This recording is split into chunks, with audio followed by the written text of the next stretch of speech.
کبھی کبھار اپنی ذات کے لیے بھی مفتی بن جائیں، بہت سے مفتیوں کے فتوے سے بچ جائیں گے۔ مجلس میں اچھا بننے والا اور تنہائی میں برا سوچنے والا منافق ہے۔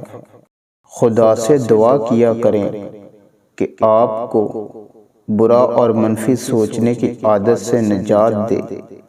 یہ اللہ کا کرم ہے کہ آپ کو تھکا دینے والی سوچ سے چھٹکارا مل جائے۔ جن کا اندر مضبوط ہو، باہر کے طوفان ان کا کچھ نہیں بگاڑ سکتے۔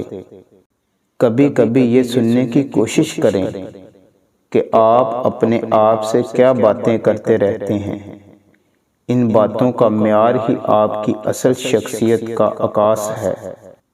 شاہین کو پرواز کے لیے پر چاہیے، اور ہمارا تعلیمی نظام شاہینوں کے پر کاٹنے میں مصروف ہے۔ جو وقت گزر گیا اس کو یاد کر کے کچھ اصول بنا لیں۔ جو وقت باقی رہ گیا ہے وہ بہتر ہو جائے گا۔ شوق کے راستے میں رات اور دن گزرنے کا احساس ختم ہو جاتا ہے۔ شوق وقت کی قید سے آزاد کرنے والی بہت بڑی طاقت ہے۔ آپ کمانے کے بجائے اگر جیب سے لگانے لگ گئے ہیں تو یہ شوق کا راستہ ہے۔ اس راستے میں تقسیم کرنے والا سرفراز ہوتا ہے اور جمع کرنے والا محروم۔ جو آپ کے آنسوؤں کی قدر نہیں جانتا اس کے لیے رونا چھوڑ دیں۔